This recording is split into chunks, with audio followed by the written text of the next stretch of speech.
From the creators of Off the Record, one of the most exclusive, invite-only events for revenue leaders, GetAccept is now bringing these conversations and insights on the record.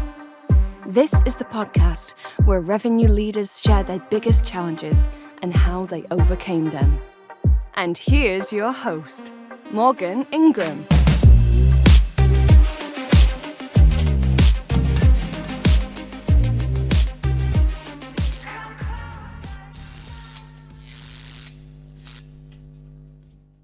We often talk about managing down, but we don't talk about managing up. And that's exactly what we're going to cover in this interview today, and how you can use these techniques and strategies to manage up to your founder, your executive team. So you can not only get promoted, but you can get your team excited about the direction you're going as a sales team. So Christine Rogers is the best fit for this because she's been a sales leader in multiple organizations in multiple industries. And she essentially gives the blueprint on how you can not only self-manage yourself so that you don't get spinny. And we're going to talk about what that means. So we have some fun with that. But also, how do you communicate with executives so that you can have the respect that you're looking for and you can drive the organization in the direction you want to go? So enjoy this episode. Okay, as you always know, we jump into these interviews and we always start with the fun fact question that I never tell the person. So here we go with the fun fact question. Or, well, I don't know. We're going to see where it goes. So I know that you're in Arizona because I also am as well.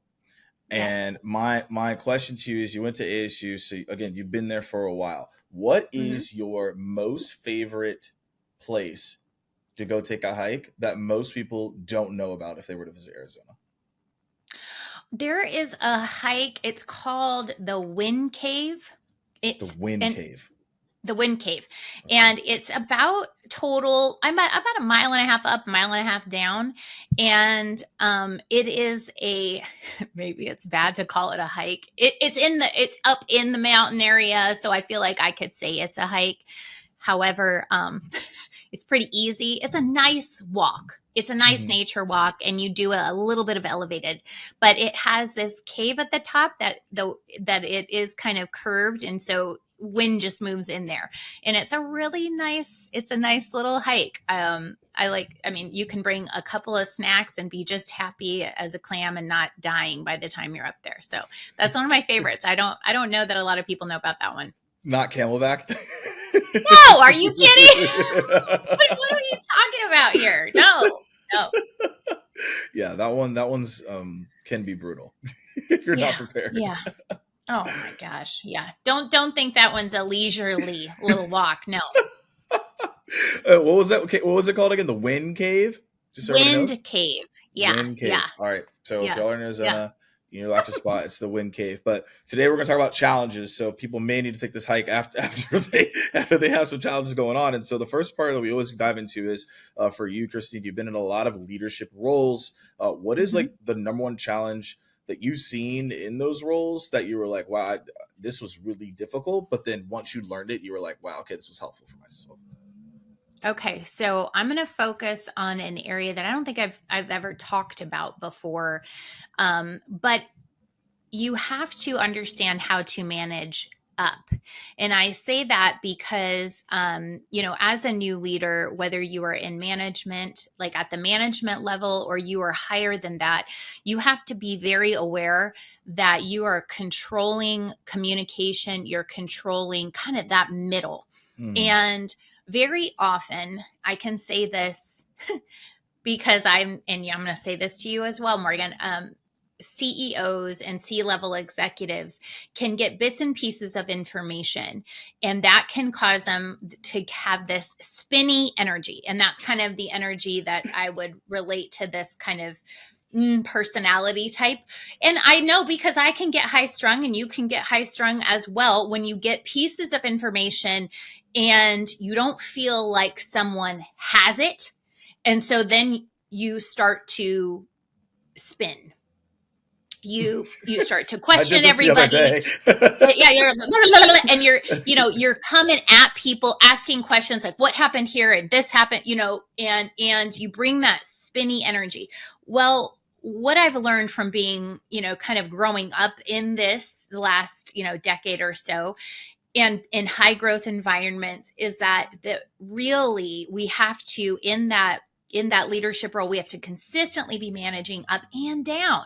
And that's what makes it challenging, because what we learn all the time is how to manage our people, how to manage our teams, how to, kind of maintain and drive revenue and do all of those things. And how we don't really talk a lot about, number one, self-management, which I think is really important if you want to move up, is being able to not get spinny when you're tempted to. And number two, how to manage up when you are in the middle of that. And so I think that was a huge learning for me right away, jumping in and trying to figure out, like, what the heck is going on when I would start getting a flurry of Slacks or emails and different things, because the CEO heard one comment from a user or a customer that was heated and copied him into something. And then that all of a sudden, it was a volcano of activity and energy that was, causal. And, or we got one piece of NPS feedback that was somebody was wound up about. So it's really how to manage up. Okay, so I'm laughing because I'm guilty of that. I did this the other day. I would gotten a spin about something, and it was like, oh, okay, that's what happened. And I was like, that's not how I was trying to approach it, but like I saw it and I reacted being like, what's going on here? So I feel like other CEOs, founders probably feel the same way. So that becomes, okay, let's talk about self-managing. So for yourself, when you get spinny, what are the things that you're doing beforehand so that doesn't spiral out of control? I had a team of really, really good managers at one of my prior companies. There were 8 of them. And we did an exercise where we said, everybody is going to give 2 things. One, if here's one area of opportunity for you, Christine. And 2, here's something we want you to never, ever, ever change. If everything about me changed, what's the one thing you want me to keep doing? And I went first. So we all did it with each other. And I went first. I said, tell me. And you know what they all told me? Christine, you white knuckle it. We can tell when you're white knuckling it, and you get what we would call grippy. And I would say grippy is the precursor to spinny. Okay. So there's levels. Grippy, then spinny. So, okay. Yeah. So grippy looks, for me, this was the feedback I received. It looks like where I'm starting to dig into something, and they can sense I'm about to take control. And so this is what sometimes happens, because that spinny energy is when you do take control, but they could tell, hey, you're starting to ask questions and I'm digging in. And now I feel that I'm getting nervous that maybe you all don't have it. And so now I'm starting to pull back, and I'm about to jump in and take over. And that's where that takeover happens. And then I get everybody in a tizzy and spinning, right? Yeah. My team told me that we can tell when you're getting grippy. And so they said, you've put us in charge of these areas of the business. Let us do it.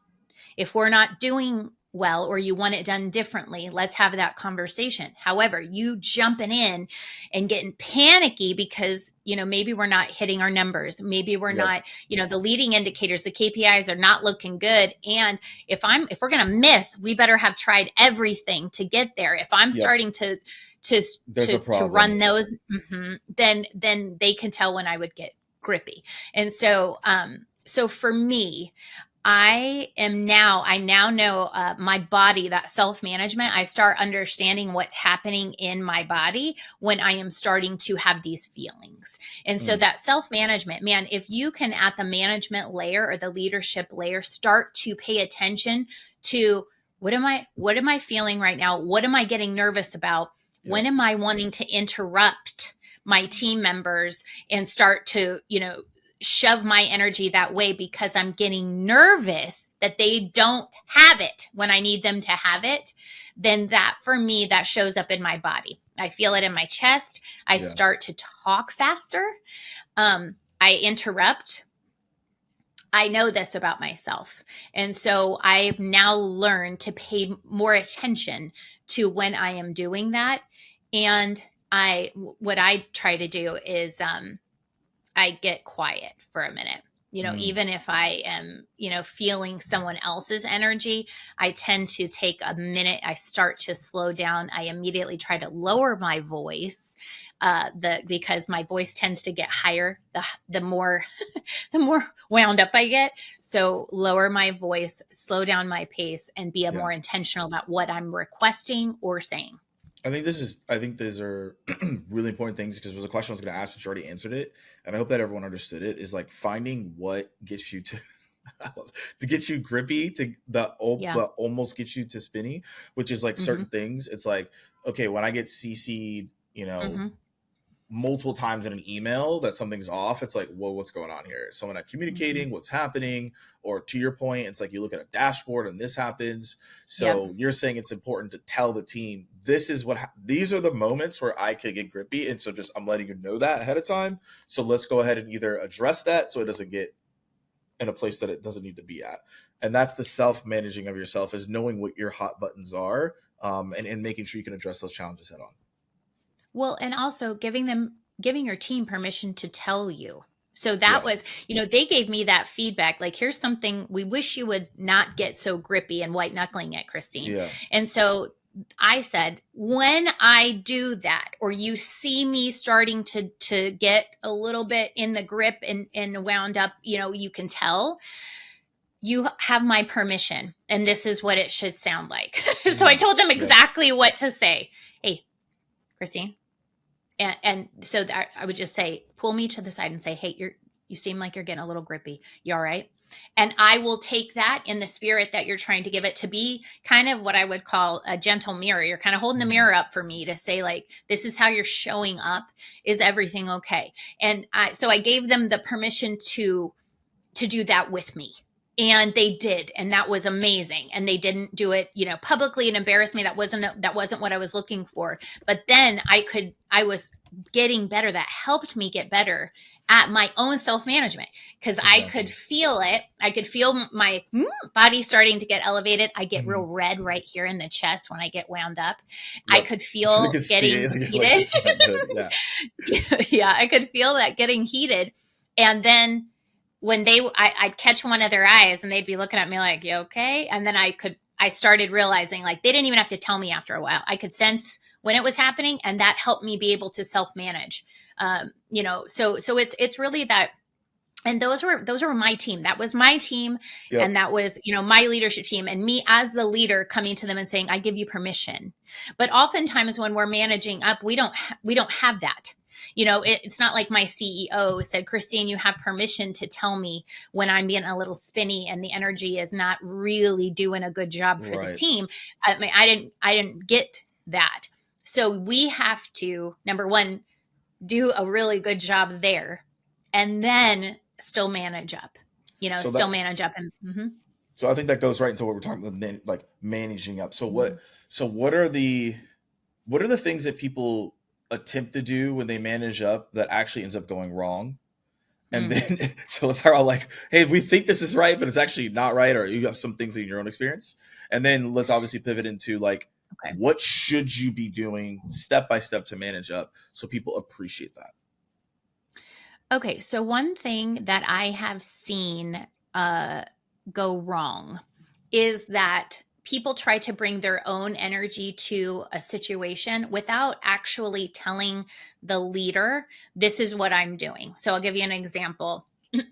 I think pace is a really important thing to make note of. People's natural pace. If you are a very kind of like calm, slow, maybe you don't run hot and spinny and don't have that energy naturally, but you are working with a leader who has a very quick pace. And when I am saying, for instance,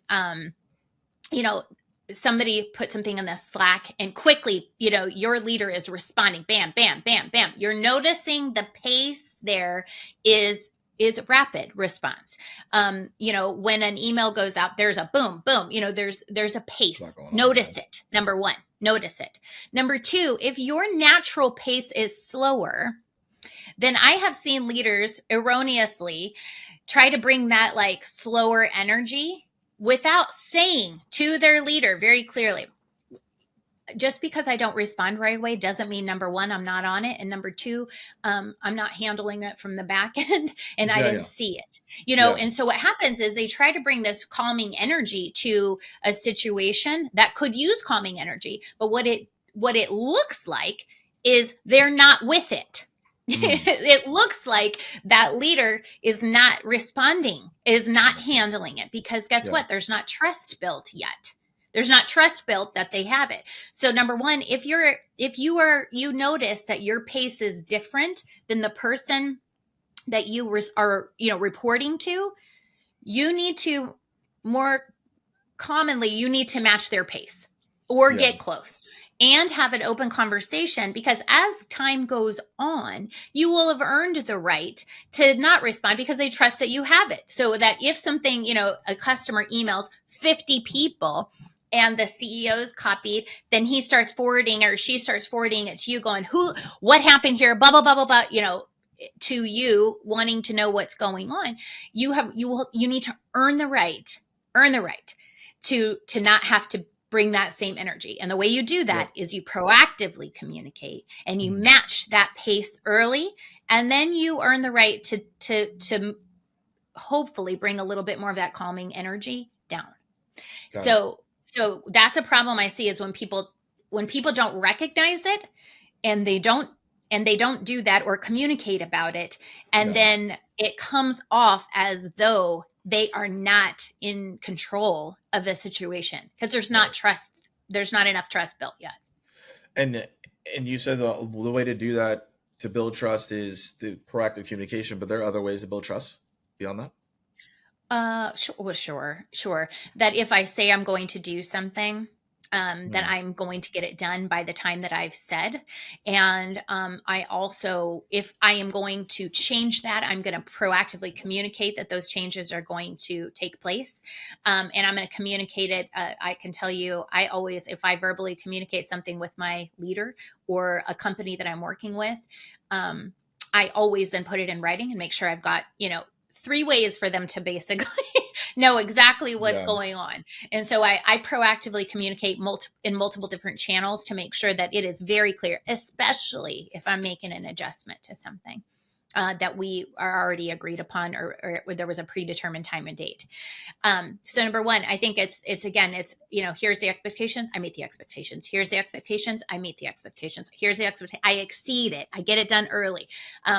These are the ways that I believe that in a leadership position, especially when you report it into a C-level executive, they want to make sure that there are no surprises that are going to come that are going to cause problems. Because even when you get, a bluebird deal or something that comes in that you weren't planning on, like it's still a little uncomfortable. Like, well, how did that happen? And, that's great. I love that. But also, what's going on? How come we didn't know that one was coming in? So surprises are things that make you, as a leader, you're a little bit uncomfortable. And so we want to make sure that we are proactively communicating, especially if you're new in the role. You want to make sure you're proactively communicating. And again, notice the pace. Do it like that. In that regard, you will have earned the right many, many times. You will earn the right, if you do it well, to bring your own energy to the table, and it will actually help everyone. It will help everyone. When that leader is not wound so tight, it helps everyone. When I was not managing my team so grippy, my team did better because that energy was making them nervous too. So, me being a strong leader, self-managing, it trickles down, fish stinks at the head. So that top level of leadership, it's critical to make sure that it rolls down. So, is there when it comes to managing up, right? We've talked about different components of what to do. You mentioned, okay, we have to make sure that the pace is there. Are there things that people should be doing that, like, you actually think that are underrated when it comes to this? You said over communicating, you said matching the pace, but you're like, is there something like what, like these are like the small things, like a book you read or something like that that helped you with the communication of managing up? Mm. Um, I've talked about this book a lot. It's by a gentleman named Chalmers Brothers. It sounds like two Okay. people, but his last name is Brothers. Okay. And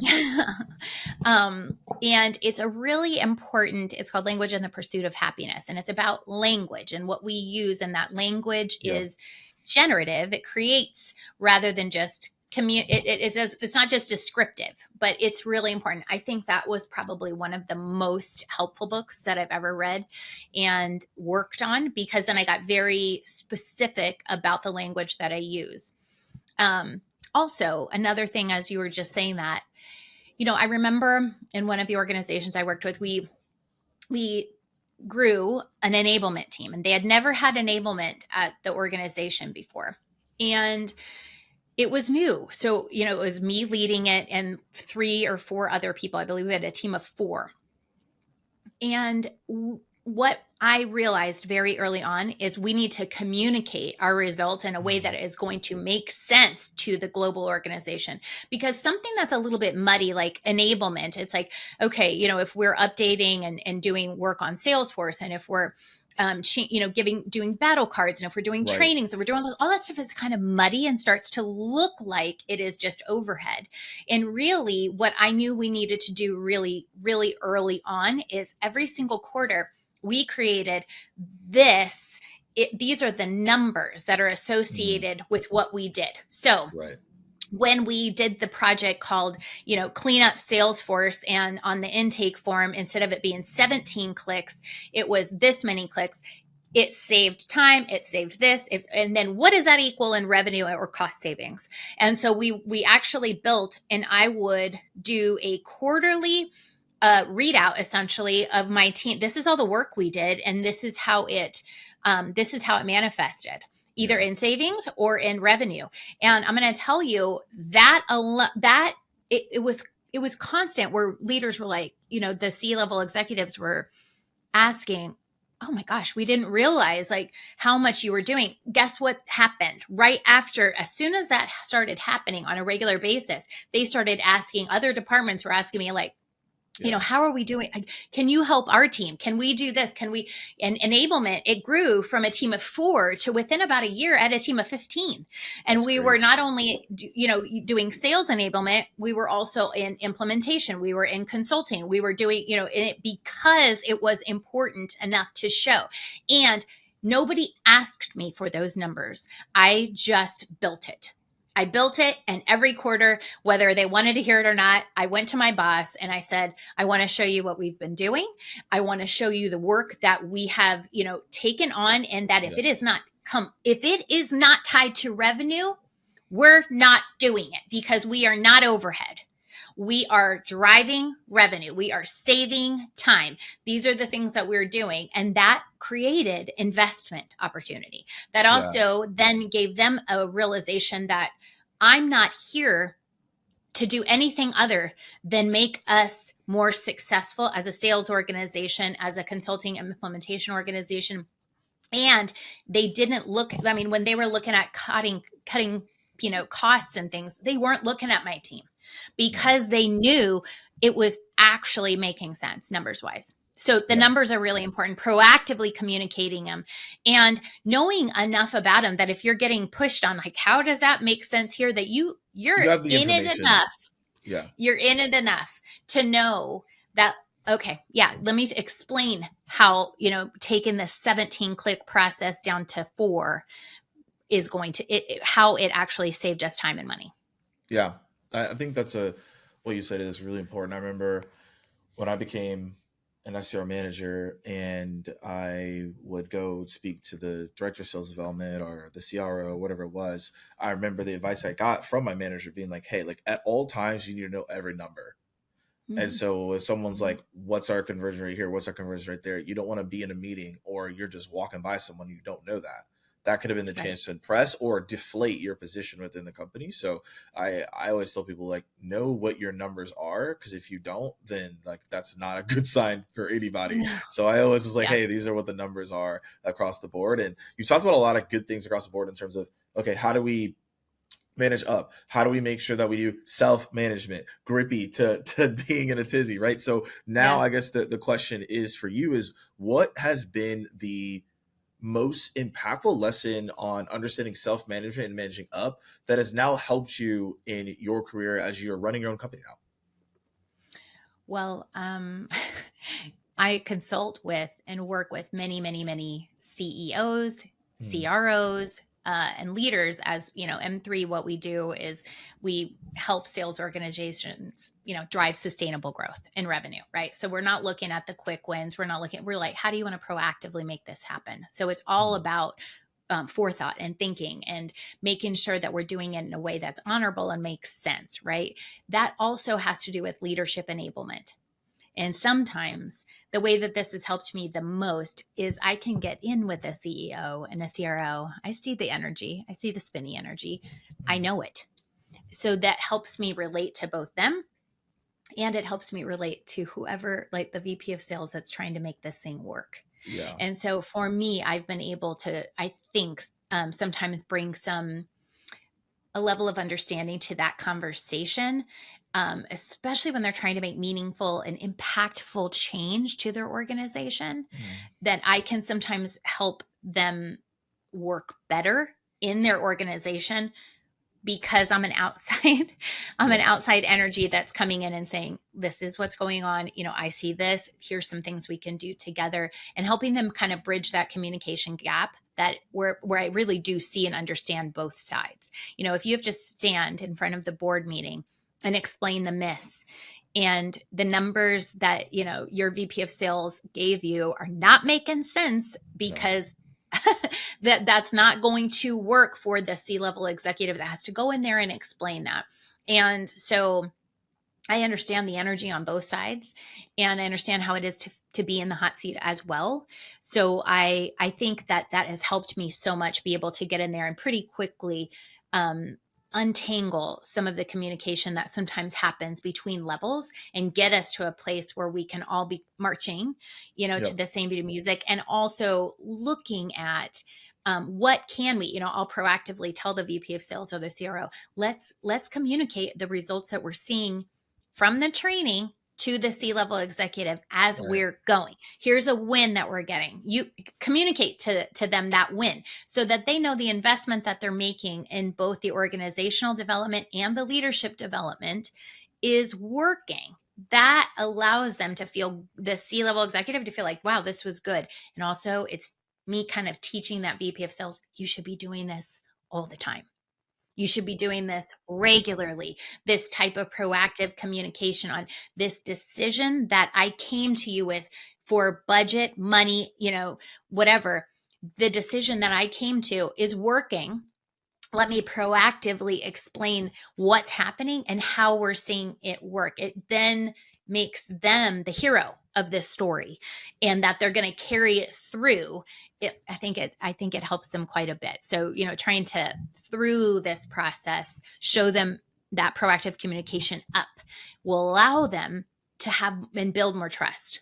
Yep. Because you've gone through that yourself and you know how to Yeah. guide people through that, which is the critical part of it all. So as we wrap up here, great lessons, great things that people practically can go do. Are there any shout outs and mentions that you want to have before we leave this episode? I have been so fortunate to work with amazing leaders. So when I think back to, as I was coming up, one of my, the first leaders, his name is Aaron Stead. He's now a CEO as well of a thriving company, and he was, the VP of sales, and saw me early in my career and asked me many, many, many times. And I kept saying, no, no, no, no, I don't want to, I don't want to be in sales leadership. Yeah. And he kept, he saw in me what I didn't see in me at that time. And then together we had a lot of differences between us. So we filled each other's, gaps.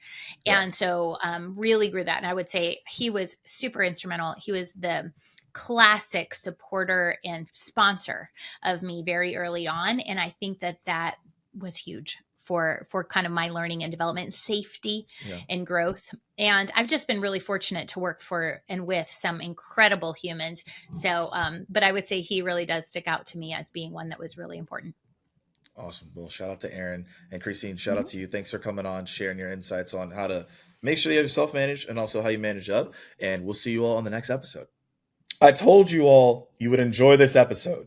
I told you. So what did we learn here today? What are you going to take away and actually do? So number one is you now have the breakdown on self-managing, from gripping into spinny, and how you can avoid both of those completely. Number two is we talked about how over communicating with your executives is always going to be a win and will never be a loss. And that's how you make sure that you manage expectations and move things in the right direction. And the most important thing is when you are managing up, understanding people's styles of how they communicate and what they're looking for you is important. And by understanding that, it gets everyone to be more calm and so that you can do the things you need to do to go be successful. So hope you enjoyed this episode with Christine, and we'll see you on the next one.